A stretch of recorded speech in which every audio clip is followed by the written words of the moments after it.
नमस्कार, KTV news में आपका स्वागत है। मैं हूं स्तुति और आइए एक नजर डालते हैं शहर की प्रमुख सुर्खियों पर। सारनाथ थाना अंतर्गत रुपनपुर में एक युवक की बदमाशों ने धारदार हथियार से की हत्या।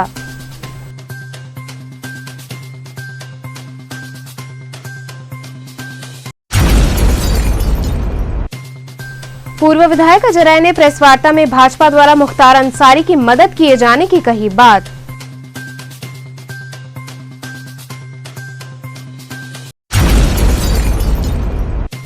रामनगर औद्योगिक क्षेत्र के अध्यक्ष दयाशंकर मिश्र की कार से 22,000 रुपए की हुई उचक्कागिरी।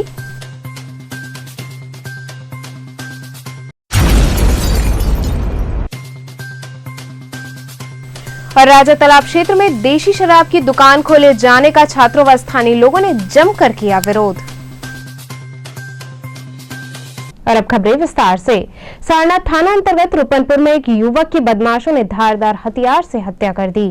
सारनाथ थाना अंतर्गत रुपनपुर के 26 वर्षीय अभिषेक उर्फ मनीष की बुधवार की रात पुरानी रंजिश को लेकर बदमाशों ने धारदार हथियार से हत्या कर शव को पंचकोशी रेलवे क्रॉसिंग के समीप फेंक दिया।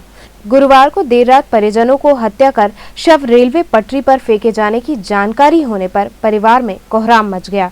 पुलिस ने पिता विनोद मिश्रा की तहरीर पर 2 लोगों के खिलाफ हत्या का मुकदमा दर्ज कर लिया है। स्थानीय पुलिस ने 2 आरोपियों को हिरासत में लेकर पूछताछ में जुट गई है। वहीं स्थानीय लोगों ने एक आरोपित के मकान में घुसकर तोड़फोड़ भी की। जानकारी के अनुसार विनोद मिश्रा के दूसरे नंबर के पुत्र अभिषेक मिश्रा बुधवार की रात में घर से निकले थे। इसके बाद वो घर नहीं आए। गुरुवार की देर रात अभिषेक के गायब होने की सूचना स्थानीय पुलिस को दी गई। कुछ देर बाद पुलिस ने रेल पटरी पर मिले शव की शिनाख्त कराई गई, जिसमें परिजनों ने अभिषेक मिश्रा के रूप में उसकी शिनाख्त की।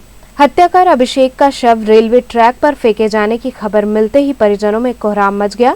वहीं क्षेत्रीय लोगों ने एक आरोपित के घर में घुसकर तोड़फोड़ भी की। वहीं मृतक के पिता विनोद मिश्रा की तहरीर पर पंकज सिंह और सौरभ नामक युवकों पर धारा 302 के तहत मुकदमा दर्ज किया गया है। मेरा नाम ऋषि मिश्रा है। क्या मामला, कैसा प्रकरण? मामला सर यही था कि मेरा भाई 31 तारीख को रात के 8 बजे घर से बोला कि खाना खाने का मूड नहीं है, यार है कुछ नाश्ता करके बाहर से आते हैं। वो गया अंडे की दुकान पे गया तो उबाल खाया, तब से वो लापता है। हम लोग उसको अगले दिन खोजने की कोशिश की, बहुत खोजे, कहीं मिला नहीं। वो कहीं नहीं मिला तो फिर हम लोग उसको मतलब हर रिलेशन में उसके जितने दोस्त थे उनके पास गए, वहाँ भी उसका कोई पता नहीं चला। जब पता नहीं चला तो हम लोग रात में फिर उसको खोजते खोजते पहाड़ियाँ से आशापुरा है, मतलब हर एक दुकान फोटो दिखा के उसको आए, कहीं उसकी कोई जानकारी नहीं मिली। फिर हम लोग यहाँ आए तो हमारे काफ़ी दोस्त थे, हम लोग थे, घर के गार्जियन लोग थे। हम लोग फिर 100 नंबर पे डायल किए, सूचना दिए कि मेरा भाई 24 घंटे से चाचा का लड़का मनीष मिश्रा घर से लापता है। 100 नंबर वाले आए। 100 नंबर वाले जब आए तो उसका वो हुलिया, उम्र, कद सब उसको दिखाया गया। फिर लास्ट में बोले कि उसकी कोई फ़ोटो है। हम कि जी सर है, मैं फ़ोटो देता हूँ आपको। मैंने उनको फ़ोटो दिया। फ़ोटो देने के बाद 2 फैंटम वाले 15 मिनट बाद आए पीछे से कि सर एक लाश बरामद हुई है, ये देखिए हैं। वो देखें, वो हम लोग को दिखाएं, और देखते ही पूरे घर में कोहराम मच गया एकदम। हमारे भाई को सिर पे हमको लगता है कि असलाहे से लोग गोली वोली मारे हैं, पूरा एकदम ये आँख सब निकल गया है। उसको मार के गला दाब के दम उसको लोग रेलवे क्रॉसिंग सर्विस सिंह सिपाही हैं, उन्हीं के मकान के जस्ट पीछे रेलवे क्रॉसिंग पे लोग फेंक के भाग गए। और इसमें पंकज सिंह, बाप का नाम प्रदीप सिंह, जो इसमें अकबरपुर में तैनात हैं, और एक लड़का है सौरभ पुंज, उसके पिताजी का नाम हमको नहीं पता, वो भी वहीं पे है, आजमगढ़ में ही कहीं है, आजमगढ़ या जौनपुर होंगे। और एक लड़का जो है जो यहाँ पे रहता है जर्मन यादव, उसके बेटे का नाम है पंकज यादव। यही 3 लोगों की अभी तक कॉल रिकॉर्डिंग बस मिली है, जिसमें इन लोगों का आवाज़ आ रहा है, जिसमें ये लोग फ़ोन करके बोल रहे हैं कि हम चौकी इंचार्ज बोल रहे हैं, कहाँ हो, जल्दी मिलो। ये सब पूरी रिकॉर्डिंग मिली है, जो कि हम लोग सीओ साहब को तुरंत दे दिए रिकॉर्डिंग, पूरी फ़ोटो दे दिए, मोबाइल नंबर तक दे दिए उनको। अभी तक बस इतना हुआ है, और भाई हमारा तो चला ही गया है। मुकदमा वगैरह? हाँ, हम लोग रात में FIR किए, में उसमें मुकदमा लिखा गया है। पुरानी कोई रंजिश वगैरह? सर पुरानी कोई रंजिश जैसे यहाँ पे लोग इन लोगों का गांजा पीना, दारू पीना, डेली लौंडियाबाजी करना। उनका बाप तो कहता है कि तू हत्या कर, हम तो कैसे मार ले। पूरे गांव के जितने राजभर हैं उनके 2-3 घर ऐसा है कि जिनके बच्चे वहाँ जाके 24 घंटे बैठते हैं और गांव में गांजा सप्लाई करते हैं। तो थोड़ा सा बीच विवाद मतलब हुआ था, बहुत पहले हुआ था, मगर इतना कोई का आशंका नहीं था कि ऐसी घटना भी हो सकती है। पूर्व विधायक अजय राय ने प्रेस वार्ता में भाजपा द्वारा मुख्तार अंसारी की मदद किए जाने की बात कही। पत्रकारों से मुखातिब होते हुए पूर्व विधायक अजय राय ने भाजपा पर निशाना साधा और कहा कि जिस प्रकार से मुख्तार अंसारी को यूपी के नंबर की एम्बुलेंस मुहैया हुई है, उससे साफ जाहिर है कि भाजपा मुख्तार की सेवा में लगी हुई है। भाजपा के लोग उसकी मदद कर रहे हैं। उन्होंने कहा कि मुख्तार अंसारी को यूपी लाया जा रहा है, इसमें भी भाजपा कोई राजनीतिक खेल करेगी। उन्होंने कहा कि मुख्तार अंसारी के विरुद्ध मैं चश्मदीद हूँ, ऐसे में किसी आरोपी का साथ ना देकर मेरा साथ दिया जाना चाहिए, लेकिन इस सरकार में इसके उलट ही कार्य हो रहा है। जाहिर है कि उन पे FIR भी दर्ज हुआ है। नहीं, FIR दर्ज हुआ है, वो केवल हम सब जो हम लोगों ने बात उठाई, आप सब लोगों ने जो सहयोग किया, जब वो पूरी बात मीडिया के सामने आई, मीडिया के माध्यम से जनता के सामने, तो ये प्रेशर में, दबाव में उनके ऊपर FIR किया गया है। और वो कितने सालों से, जैसा आप सब लोगों ने बताया कि बहुत दिनों से वो एम्बुलेंस का इस्तेमाल कर रहे थे, तो अगर एम्बुलेंस काफ़ी दिनों से इस्तेमाल हो रही थी, इसका मतलब कि भारतीय जनता पार्टी के नेतागण, भारतीय जनता पार्टी के लोग लगातार मुख्तार अंसारी की मदद कर रहे हैं, मुख्तार अंसारी के साथ खड़े हैं। एम्बुलेंस वो आम एम्बुलेंस नहीं है, क्योंकि पूरा ब्लड प्रूफ है और काफ़ी लग्जरी एम्बुलेंस बताया जा रहा है। अब जो भी हो, 4 साल से ये सरकार चल रही है और 2019 से शायद मुख्तार अंसारी पंजाब की जेल में गए हैं, उसके पहले यहीं थे। 17 में सरकार बनी है, 19 में गए हैं, तो तब भी हमको जहाँ तक मेरी जानकारी है तभी वो उसी एम्बुलेंस का इस्तेमाल करते रहे होंगे। सवालिया निशान तो पंजाब सरकार पर उठ रहा है। पंजाब सरकार पर कैसे सवालिया निशान उठ रहे हैं, जब उत्तर प्रदेश की गाड़ी पंजाब में गई है और इनके नेता के नाम से उस पर वो दर्ज है, RC में दर्ज है, वो नाम डॉक्टर अलका राय, भारतीय जनता पार्टी के जो नेता हैं, और उनके नाम FIR भी दर्ज हो गया, तो ये पूरी तरीके से भारतीय जनता की पार्टी के द्वारा पोषित हैं। और ये बताएं कि किशनानंद राय की घटना में कैसे मुख्तार अंसारी बरी हो गए, जब केंद्र में भी सरकार इनकी है, प्रदेश में भी सरकार इनकी है, और वर्तमान उनकी पत्नी विधायक हैं भारतीय जनता पार्टी की। ये हम सब लोग पहले से कहते चले आ रहे हैं कि भारतीय जनता पार्टी पूरी तरीके से मुख्तार अंसारी के बचाव में है, साथ है। और 2009 में भी जो लोकसभा के चुनाव मुख्तार अंसारी लड़े थे, वो भारतीय जनता पार्टी के द्वारा ही कहीं ना कहीं से उन्हें प्लांट किया गया था बनारस। रामनगर औद्योगिक क्षेत्र के अध्यक्ष दयाशंकर मिश्र की कार से 22,000 रुपए की उचक्कागिरी हुई। रामनगर औद्योगिक क्षेत्र के अध्यक्ष दयाशंकर मिश्र की कार से लगभग 22,000 रुपए की उचक्कागिरी हुई, जिसमें ऑफिस के कुछ डॉक्यूमेंट भी थे। वो रामनगर औद्योगिक क्षेत्र से बनारस की तरफ जा रहे थे, तभी मनसा देवी मंदिर के पास रुककर फल खरीदने लगे, जबकि उनकी कार मनसा देवी मंदिर के सामने सड़क की दूसरी पटरी पर खड़ी थी। इतने में जब वो फल खरीदकर अपनी कार के पास आए तो उन्होंने कार के बाएं साइड का दरवाजा खुला हुआ देखा। जब उन्होंने कार के अंदर रखे अपने बैग को देखा, जिसमें करीब 22,000 रुपए व कुछ कागजात थे, तो वो गायब मिले। उन्होंने 112 नंबर पर फोन करके पुलिस को सूचित किया। बाद में रामनगर थाने की भी पुलिस पहुंच गई। मौके पर पहुंची पुलिस मामले की छानबीन में जुटी हुई है। गायब हो गया? मैं गायब हो गया। 1 से 1.5 मिनट का कुल इतना मैं गायब हुआ है। ये कितने मिनट में? 1 से 1.5 मिनट का विलंब हुआ। 1 से 1.5 मिनट में बैग गायब हो गया। बैग में कितने पैसे थे? पैसे 20 से 22,000 के बीच रहे होंगे। 20 से 22,000 के बीच। तो मिश्रा जी, आपने कहीं कंप्लेन कराया? डॉक्यूमेंट सारे हैं, मैंने 112 को फोन कर दिया। हाँ हाँ। रामनगर थाना अध्यक्ष को भी वहाँ पे कॉल कर दिया, फोन कर दिया। अच्छा, ये राजा तालाब क्षेत्र में देशी शराब की दुकान खोले जाने का छात्रों व स्थानीय लोगों ने जमकर विरोध किया। राजा तालाब की सीमा से लगे रिहायशी क्षेत्र में देसी शराब की दुकान खोलने को लेकर सैकड़ों छात्र और स्थानीय ग्रामीणों ने एक साथ मिलकर मोर्चा खोल दिया। लोगों के उग्र तेवर को देखते हुए देसी शराब विक्रेता ने तत्काल खोले गए शराब की दुकान का शटर गिरा दिया। क्षेत्र की काफी संख्या में महिलाएं शराब की दुकान को न खोलने को लेकर विरोध जताती रहीं। छात्र नेता समीर सिंह ने कहा कि पहले ये शराब की दुकान रानी बाजार राजा तालाब में थी, परंतु अब वहां से हटाकर राजा तालाब बंगालीपुर में एक निजी कटरे में खोली जा रही है, जिसके अगल बगल कॉलेज, कोचिंग, हॉस्पिटल और ऑटो स्टैंड भी है। सूबे की सरकार महिला सशक्तिकरण और महिला सुरक्षा की बात करती है, लेकिन प्रधानमंत्री के संसदीय क्षेत्र में खुद इसका पालन नहीं हो रहा है। कॉलेज, कोचिंग, हॉस्पिटल के पास शराब की दुकान खुल जाने से शराबी तत्व के लोग यहां आने जाने वाली महिलाओं के साथ छेड़खानी जैसी वारदात को अंजाम देना शुरू कर देंगे। इसके अलावा छात्र नेता ने ये भी कहा कि यदि जिला प्रशासन इस पर सख्त कार्रवाई नहीं करती है तो हम उग्र आंदोलन और चक्का जाम हेतु बाध्य होंगे, जिसकी पूर्ण जिम्मेदारी जिला प्रशासन की होगी। वहीं दूसरी ओर जिला आबकारी अधिकारी ने बताया कि पूरा प्रकरण मेरे संज्ञान में है। मामले की जांच के लिए आबकारी इंस्पेक्टर को आदेशित कर दिया गया है।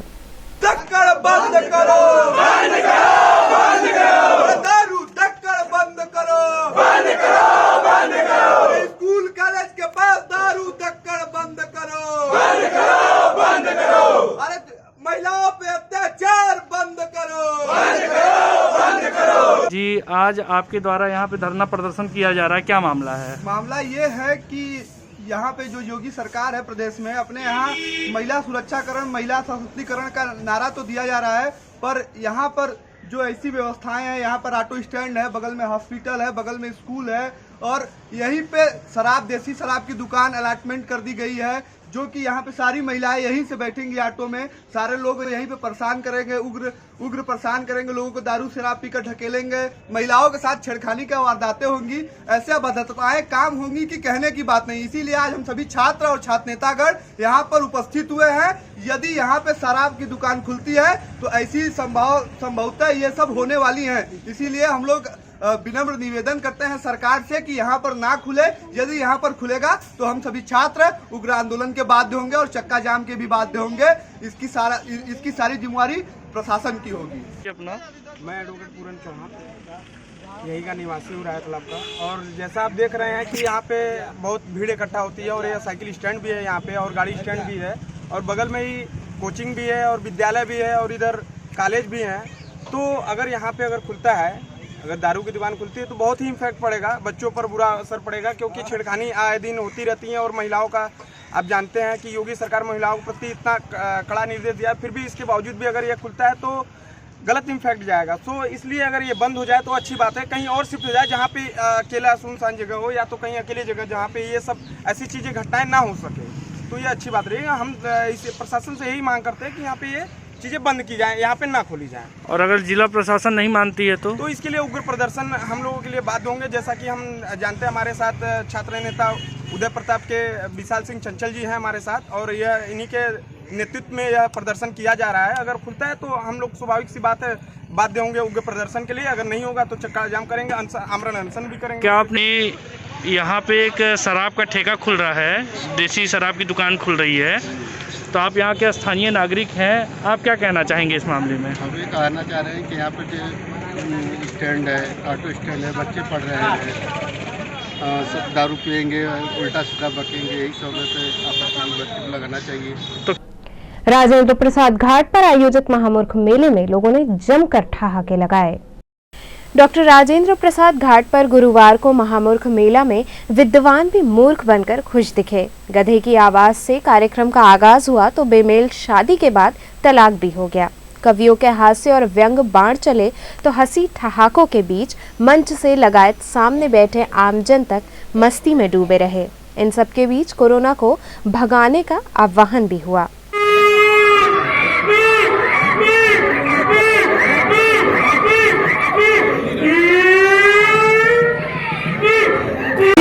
ने कहा कि फिर से चले गए कभी आए चले गए, फिर से चले गए कभी आए चले गए। देखिए लंबे लॉकडाउन के बाद आप लोग यहाँ बैठे हुए हैं, बहुत स्थितियां विडम्बनापूर्ण है, क्योंकि हम लोग 1 साल तक घर में बैठे थे। 1 साल में हमें कहने का सलीका नहीं आ रहा है, आपको सुनने का सलीका, सुनने का मजा तभी है जब ताली बजाते रहेंगे आप लोग बीच बीच में। आपकी तालियां हमारे लिए ऑक्सीजन का काम करती है। जो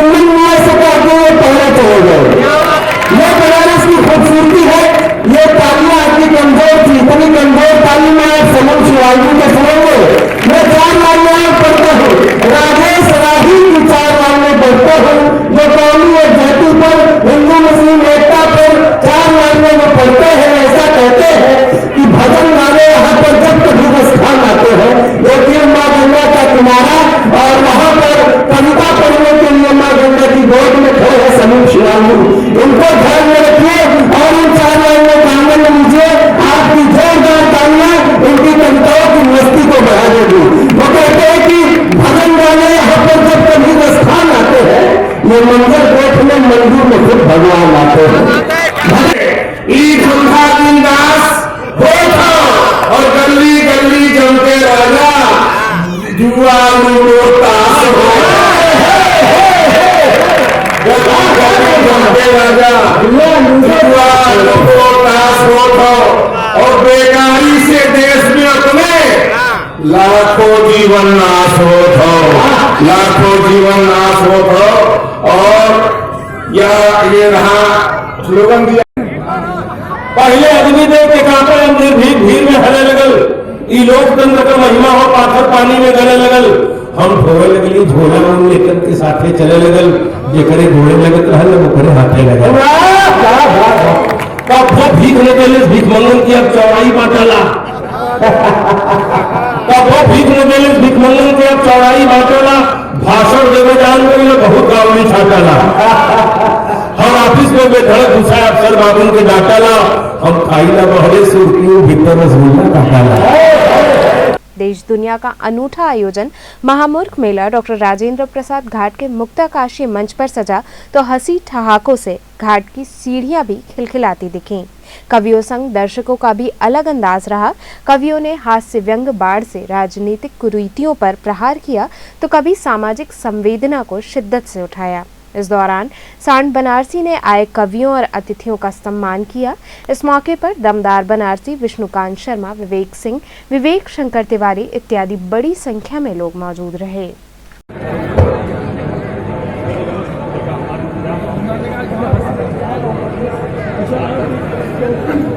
इधर देखो देखो रिजर्व दिया जाता है। मूर्ख क्या, हम लोग सभी लोग मूर्ख हैं भाई। आप ये चैनल चलाते हैं, आप फोटोग्राफर हैं, तो हम तो फोटोग्राफर नहीं है, तो हम तो मूर्ख है ना। और आप कभी नहीं है, आप मूर्ख हैं। तो हर आदमी किसी न किसी रूप में मूर्ख है। अब मूर्खता हमेशा जड़ से होती है, समझ नहीं। कोई एक हर चीज में आप पारंगत तो हो नहीं सकते, किसी एक ही चीज में पारंगत होंगे जिनके बारे में आप जानते हैं। तो मूर्ख का कॉन्सेप्ट यही है।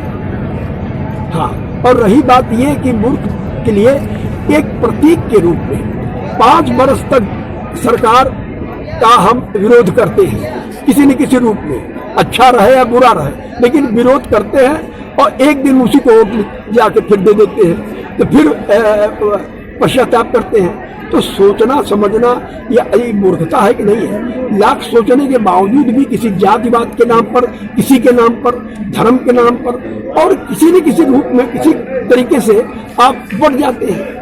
भाई वोट तो उसी को देना चाहिए जो आपका काम करता हो, जो आपके साथ जुड़ा हुआ हो। जैसे इस दक्षिणी के विधायक हैं, वो जुड़े हैं, आज समझ लीजिए मोदी जी आए हैं, कितना अच्छा काम हो रहा है, तो उनकी तारीफ हो रही है। इतना दिन तक तारीफ नहीं हुई किसी। तो आज क्या क्या होगा परंपरा के हिसाब? देखिए परंपरा के हिसाब से सबसे पहले होता ये है कि जो वो है सबसे पहले विवाह है। आदमी का जब विवाह हो जाता है तो जिम्मेदारी हो जाती है। लड़का होता है, लड़के के 9 महीने डॉक्टर के यहाँ फलाने के यहाँ दौड़ते दौड़ते यानी सारी परेशानी उसको झेलनी पड़ती है जीवन भर। फिर पालना पोसना, शिक्षा से लेके विवाह तक वो आदमी उसी में उलझा रहता है। तो सबसे पहले हम लोग विवाह कराते हैं। विवाह कराने के बाद उसका विच्छेद करा देते हैं। लेकिन जो अगर आपस में अगर उन लोग रहना चाहते हैं तो हम लोग कहते हैं भैया साल भर आप देखते, उसके बाद तलाक उलाक देना। किस तरह का यहाँ दमदारी दिखाने जा रहे हैं? देखिए, ये हम महामूर्ख मेला मना रहे हैं और गर्व करने वाली बात यह है कि इसका 53वां वर्ष है। महामूर्ख मेला 53 सालों से अनवरत बनारसियों के मौज मस्ती और अल्लड़ मिजाजी को जीवंतता प्रदान करती हुई आ रही है। इस मेले को कोरोना के कारण पिछली बार टाल दिया गया था, लेकिन ये हुआ कि जब बुद्धिमानों से कोरोना नहीं भाग रहा है तो मूर्ख इकट्ठा होकर के कोरोना भगाने की कोशिश करेंगे। किस तरह से मूर्ख बनाएंगे? हमारी जो परंपरा चली आ रही है, नगर के कुछ कोई विशेष जोड़े को पकड़ करके, किसी जोड़े को पकड़ करके उनकी पत्नी को दूल्हा बनाते हैं और पति को दुल्हन बना करके 16 श्रृंगार करके दुल्हन बनाया जाता है। उसके बाद गड़बड़ मंत्रों से उनकी शादी होती है। शादी के बाद दूल्हा ऐतराज करता है कि दुल्हन मूंछ वाली है, इसलिए छुट्टम छुट्टा तक बात पहुंच जाती है। ये लगभग कितनी पुरानी परंपरा है? बता तो रहा हूँ, 53 साल हो गए इस कार्यक्रम को आयोजित होते हुए। और चूंकि मानव जीवन की सबसे बड़ी मूर्खता विवाह को ही माना जा सकता है, इसलिए हम विवाह से इस कार्यक्रम को शुरू करते हैं। कार्यक्रम के ठीक बाद जो लोक विधा, लोक संस्कृति की परंपराएं, जो लोक नृत्य विलुप्त हो रहे हैं, उसकी एक प्रस्तुति होती है और गर्धप ध्वनि निकाली जाती है। गर्धप ध्वनि के बाद से कार्यक्रम का श्री गणेश होता है। फिर देश के मुख्तलिफ हिस्सों से हास्य कवियों को, कलाकारों को बुला करके हम यहाँ पर हजारों की संख्या में जो भीड़ आती है उसका मनोरंजन करते हैं और निःशुल्क मनोरंजन देते हैं। इसके लिए कोई शुल्क नहीं लगता है। डॉक्टर जी, किस तरह की परंपरा है, आप कब से आ रहे, कितना इसका आनंद लेती है? ये बनारस का महामूर्ख सम्मेलन ये 53 साल से, विगत 53 साल से हर साल हो रहा है 1 अप्रैल को। और ये अपने आप में एक बहुत ही अनूठा, ये कहे कि अनोखों में अनोखा कार्यक्रम है, जिसमें कि हास्य रस की बहुत ही ज़्यादा पुष्टि होती है और बनारस के लोगों की इसमें सख्त रंगिता और बनारस का कल्चर इसमें दर्शाया जाता है। और ये मैं इस सम्मेलन में पिछले 8-10 सालों से आ रही हूँ और पिछले 2007 में भी मुझे एक बार सौभाग्य प्राप्त हुआ था।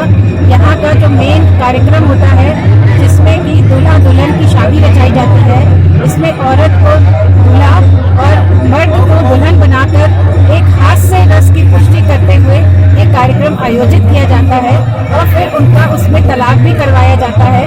तो ये एक संपूर्ण निर्मल आनंद का संगम होता है यहाँ पे और लोग इसको बहुत एंजॉय करते हैं। हर वर्ष की भांति इस बार भी ये आयोजित हो रहा है। इसके आयोजक हास्य कवि सुदामा तिवारी जी हैं और हर साल से ज़्यादा इसकी लोकप्रियता बढ़ती चली जा रही है और यहाँ पे बहुत ही असंख्य लोग हैं जो इसको अटेंड करते हैं। बनारस के गिने हुए लखा मेलाओं में जो आप सुनते हैं कि काशी के अंदर गिनती के लखा मेला, चेतन का नकटैया हो, 80 का नाग नथैया हो, वैसे ही ये हमारे डॉक्टर राजेंद्र प्रसाद घाट यानी प्राचीन घोड़ा घाट का ये महामूर्ख मेला, ये अपने आप में एक स्वाभाविक मेला होता है। यहाँ कोई प्रचार प्रसार, कोई आमंत्रण नहीं, स्वतः 1 अप्रैल को लोग यहाँ एकत्रित हो जाते हैं। पिछले वर्ष ये विराम हुआ एक कोविड के कारण, मगर इस वर्ष पुनः ये हो रहा है और आप देखिए कि सभी लोग मास्क के अंदर हैं, अनुशासन स्वाभाविक अपने आप में रहता है। ये अद्भुत मेला होता है महामूर्ख मेला, जो इस कार्यक्रम का जो नाम है महामूर्ख मेला, यानी सभी विद्वत लोगों के बीच में मूर्खों के रूप में कार्यक्रम का प्रस्तुति होना ही एक अजीबोगरीब, एक छठा बनारस का जो अल्हड़पन है वो इस कार्यक्रम में आपको हर क्षण दिखाई देगा। गधे की सवारी आती है, गधे के रूप में मानुष यहाँ नृत्य करते हुए पाए जाएंगे, गधे के रूप में शंखनाद, गधे के आवाज में शंखनाद यहाँ होता दिखता है। मतलब ये कार्यक्रम का पूरा स्वरूप ही पूरा अलबेला होता है। आदमी पूरे अंदर शरीर के नाभि से हंसते हुए बाहर गले तक आता है, मस्तिष्क तक वो खुश होता है। ये ऐसा अद्भुत हमारा महामूर्ख मेला दशाश्वमेध के ये घोड़ा घाट पर संपन्न होता है। इसकी प्राचीनता की ओर आप जाएंगे तो ये काफी प्राचीन हो चला है, मगर हर वर्ष ये जीवंत होता है, नए उत्साह उमंग के साथ लोगों के बीच आता है। यही इसकी एक अपनी पहचान। यहाँ रुकेंगे छोटे से ब्रेक के लिए, आप बने रहिए KTV के साथ।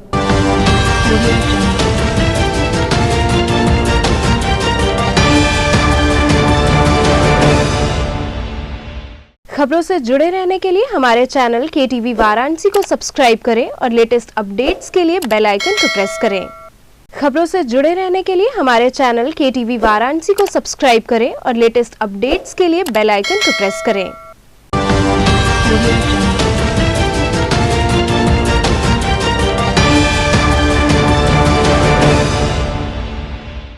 ब्रेक के बाद आपका स्वागत है। टंडन नर्सिंग होम में कोविड जागरूकता अभियान चलाया गया। बड़ी पियरी स्थित टंडन नर्सिंग होम में कोविड टीकाकरण किया जा रहा है, जिसके अंतर्गत शुक्रवार को जागरूकता अभियान चलाया गया। इस दौरान डॉक्टर अनुराग टंडन ने लोगों को इस गंभीर बीमारी से बचने के उपाय बताए। साथ ही कहा कि जिस प्रकार से एक बार फिर कोरोना के केसेस में बढ़ोतरी हो रही है, उसे देखते हुए किसी को भी लापरवाही नहीं बरतनी चाहिए। उन्होंने सभी से वैक्सीन लगवाने को कहा। साथ ही मास्क लगाना, उचित शारीरिक दूरी बनाए रखना व समय समय पर हाथों को धोना व सैनिटाइजर का उपयोग करना आवश्यक बताया। इस दौरान कई लोगों को कोविड का टीका भी लगाया गया। लगभग किस तरह की व्यवस्था की गई है, आप क्या संदेश दे रहे लोगों को इससे बचने के लिए? देखिए, हमारे यहाँ सरकार ने वैक्सीन सेंटर खोला है। कोविड वैक्सीन यहाँ लग रही है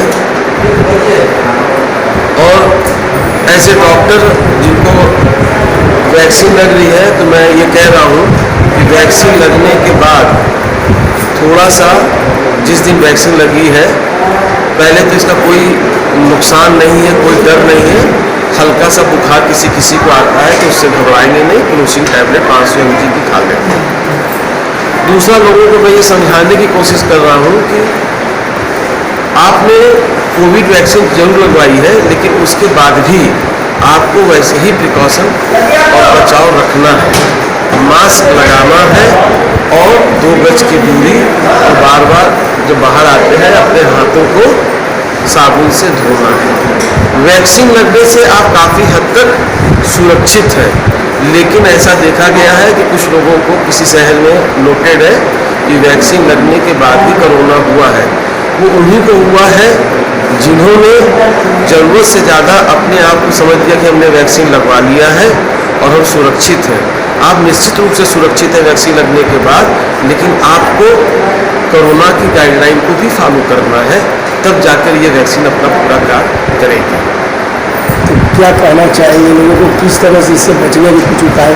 बचने का उपाय कि आप अपनी सुरक्षा स्वयं करें, मास्क लगाएं, हाथों को धोएं, और अभी भी मैं कह रहा हूँ जहाँ बहुत ज़्यादा भीड़ हो रही है, बहुत ज़्यादा लोग आपस में सट रहे हैं, उस जगह पे जाने से परहेज करें। मार्केट में उतना ही निकलें जितना आपको ज़रूरत हो। अननेसेसरी का घूमना फिरना, होटलबाजी अभी भी इससे। मंडवाडी में स्थित सैकड़ों वर्ष पुराना मानवी पोखरा अपना अस्तित्व खोता जा रहा है। मंडवाडी में स्थित सैकड़ों वर्ष पुराना पोखरा, जिसे मानवी पोखरा भी कहा जाता है, इस पोखरे के बारे में ऐसा माना जाता है कि यहाँ मानवी ऋषि ने वर्षों तक तपस्या की है, इसलिए इसे मानवी तपोस्थली भी कहा जाता है। यहाँ पर मानवी ऋषि का आश्रम हुआ करता था और मानवी ऋषि के नाम पर ही इस स्थान का नाम मंडवाडी पड़ा है। स्थानीय लोगों का कहना है कि ये पोखरा 200 वर्षों पुराना पौराणिक पोखरा है। इसी पोखरे पर ही दिवाली के अगले दिन से 2 दिनों का मेला लगाया जाता है, जहां लोग काफ़ी दूर दूर से आते हैं। पोखरे के दक्षिणी छोर पर स्थित भगवान गणेश व हनुमान जी का मंदिर है, जो काफ़ी पौराणिक है। इस पोखरे की प्रशासन द्वारा अनदेखी की जा रही है। यहाँ गंदगी का अंबार लगा हुआ है। जलकुंभी आदि पोखरे की शोभा को बिगाड़ रहे हैं, जिससे इस पोखरे का सुंदरीकरण नहीं हो पा रहा है। मांडवी ऋषि तपोस्थली स्थित हम पोखरे के पास खड़े हैं। आप देख सकते हैं कि गंदा पानी और कूड़े से अंबार से पाटा जा रहा है। और यहाँ पे हर साल यहाँ पर मेला लगता है, भेला का मेला। लाखों की संख्या में यहाँ पे अधिकारी और जनता यहाँ पे लगे रहते हैं। KTV अनंत कुमार। हिमांशु जी, आपके बगल में क्या है और किसकी तपोस्थली है? जी, हम लोग के बगल में श्री मांडवी तालाब है और ये श्री मांडवी जी की तपोस्थली भी है। और काफ़ी दिनों से आप देख रहे हैं कि यहाँ पे हमेशा कूड़ा फेंका जा रहा है। इसके लिए हम लोगों ने काफ़ी प्रयास किया कि यहाँ पे कूड़ा न फेंका जाए। पियरी क्षेत्र से साईं बाबा की भव्य पालकी यात्रा निकाली गई। साईं बाबा कमेटी की ओर से शुक्रवार को पियरी क्षेत्र से साईं बाबा की भव्य पालकी यात्रा निकाली गई। सर्वप्रथम बाबा को नवीन वस्त्र धारण कराकर विधान पूर्वक उनका पूजन किया गया तथा आरती की गई। इसके बाद जयकारे के संग उन्हें पालकी में विराजमान कराया गया। इस दौरान भक्तगण बैंड बाजे की धुन पर झूमते, नाचते व भजन कीर्तन करते चल रहे थे। वहीं डमरू दल द्वारा डमरू वादन से पूरा क्षेत्र गुंजायमान हो उठा। यात्रा पियरी से प्रारंभ होकर विभिन्न मार्गों से होते हुए पुनः पियरी पहुंचकर समाप्त हुई। इस पालकी यात्रा के दौरान कमेटी के सभी सदस्यों ने कोविड गाइडलाइन का पूर्ण रूप से पालन किया। इस मौके पर विकास शाह सहित बड़ी संख्या में भक्त शामिल रहे। यह साई सेवा समिति साईं बाबा की पालकी हर साल निकलता है। 1 अप्रैल को, 5 अप्रैल को भंडारा होता है। भंडारा इस साल हम लोग नहीं कर रहे हैं। हम लोग बाबा का काली पालकी निकाल रहे हैं। थोड़े रूप से परमिशन मिला है, उसी आधार से हम लोग उसको निकाले गए। किससे लिया गया परमिशन? भैया डीएम से लोग लिए हैं जी। तो अगर बात की जाए पालकी जो निकलती है साईं बाबा की, तो कहाँ से कहाँ तक निकलती है और कहाँ तक जाती है, समाप्त कहाँ होती है? पियरी तिरमुहानी से उठती है। पियरी तिरमुहानी से उठते कभी चौरा, लौरा बीर, तेजगंज, पांडरीवा होते हुए फिर पियरी समाप्त वहीं पर जाकर मंदिर पर समाप्त हो जाती है। संगीत में देवी भागवत कथा का शुभारंभ कलश यात्रा निकालकर किया गया। सीर गोवर्धनपुर स्थित एक वाटिका में शुक्रवार को 9 दिवसीय संगीत में देवी भागवत कथा का शुभारंभ भव्य कलश यात्रा से हुआ। डाफी स्थित चौरा माता मंदिर से निकली कलश यात्रा का शुभारंभ देवी उपासिका साध्वी गीतांबा तीर्थ ने मां दुर्गा एवं कन्याओं का पूजन कर किया। कलश यात्रा में 111 कन्याएं सर पर कलश लिए चल रही थीं। गाजे बाजे के साथ निकली कलश यात्रा में सैकड़ों महिला एवं पुरुष भी शामिल हुए। कलश यात्रा चौरा माता मंदिर से प्रारंभ होकर कथा स्थल पर पहुंचकर समाप्त हुई। इसके पश्चात पोथी पूजन कर कथा का शुभारंभ हुआ। अंत में देवी भागवत पोथी की आरती कर भक्तों में प्रसाद वितरित किया गया। कलश यात्रा निकाला जा रहा है। हर साल हम देवी भागवत यहाँ करते हैं और हमारे शिष्य लोग करवाते हैं और पर साल भी हुआ था। अब इस साल कोरोना के चलते थोड़ा सा असमंजस था, लेकिन प्रशासन ने परमिशन दे दिया है तो ये हो रहा है। और हमारा जब भी चलता है तो कन्या भ्रूण हत्या पर ही चलता है। तो देवी भागवत अभी तक नहीं होता था, तो अब बनारस में हमारा 7वां साल है। तो हमारे लिए बहुत अच्छा लगता है कि चलो माँ के प्रति और बच्चों के प्रति, जो बच्चियाँ हैं उनके प्रति कुछ हो रहा है। कहाँ से? यहाँ से उठ करके सीधे कमला आशीर्वाद वाटिका में जाएगा और वहीं 9 दिनों का वो देवी भागवत की कथा है। 10वें दिन हम भंडारा करेंगे दंडी सन्यासियों का। इंडियन रोटी बैंक द्वारा मूर्ख दिवस को स्माइल दिवस के रूप में मनाया गया। अस्सी घाट पर इंडियन रोटी बैंक द्वारा मूर्ख दिवस को स्माइल दिवस के रूप में मनाया गया। इसके तहत इंडियन रोटी बैंक द्वारा गरीब असहाय बच्चों को खाद्य सामग्री का वितरण किया गया। इंडियन रोटी बैंक के बारे में बताते हुए मोहम्मद आदिल ने बताया कि 16 राज्यों में एक साथ आर्थिक रूप से कमजोर, गरीब, जरूरतमंद लोगों को एक पहर का निःशुल्क भोजन उपलब्ध कराया जाता है, जिसके तहत गुरुवार को आर्थिक रूप से कमजोर जरूरतमंद बच्चों में चॉकलेट, बिस्किट, चिप्स इत्यादि का वितरण कर स्माइल दिवस के रूप में मनाया गया। ये क्या कार्यक्रम था? देखिए, हमारा जो मेन उद्देश्य है इंडियन रोटी बैंक का सपना भूखा ना सोए कोई अपना के तहत 16 राज्यों में एक साथ गरीब, आर्थिक रूप से कमज़ोर लोगों को निःशुल्क भोजन डेली उपलब्ध कराया जाता है, जिसके तहत आज 1 अप्रैल है, जिसमें आज अंग्रेज़ों द्वारा मूर्ख दिवस मनाया जाता है, जिसको हम नहीं मना रहे हैं और मनाने के लिए कहेंगे भी नहीं किसी को मूर्ख दिवस बनाने के। उसके बजाय हम स्माइल दिवस मना रहे हैं, जिसमें आर्थिक रूप से कमज़ोर बच्चों को फ्रूटी, मैगी, चॉकलेट, चिप्स आदि का वितरण आर्थिक रूप से कमज़ोर बच्चों को देकर स्माइल दिवस के रूप में मना रहे हैं, जिससे बच्चे कम से कम उनको अच्छी चीज़ों का स्वाद मिल सके और खुशी मनाने का उनको मौका मिल सके। तो चलते चलते अपने एक नजर डालते हैं शहर की प्रमुख सुर्खियों पर। सारनाथ थाना अंतर्गत रुपनपुर में एक युवक की बदमाशों ने धारदार हथियार से की हत्या।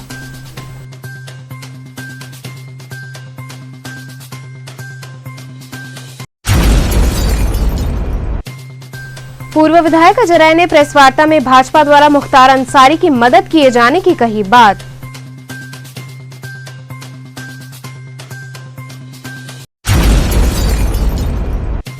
रामनगर औद्योगिक क्षेत्र के अध्यक्ष दयाशंकर मिश्र की कार से 22,000 रुपए की हुई उचक्कागिरी।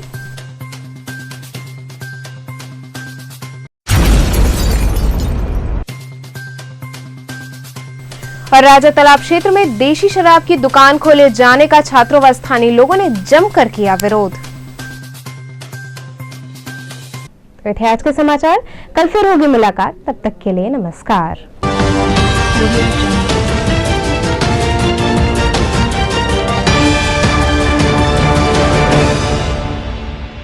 खबरों से जुड़े रहने के लिए हमारे चैनल KTV वाराणसी को सब्सक्राइब करें और लेटेस्ट अपडेट्स के लिए बेल आइकन को प्रेस करें।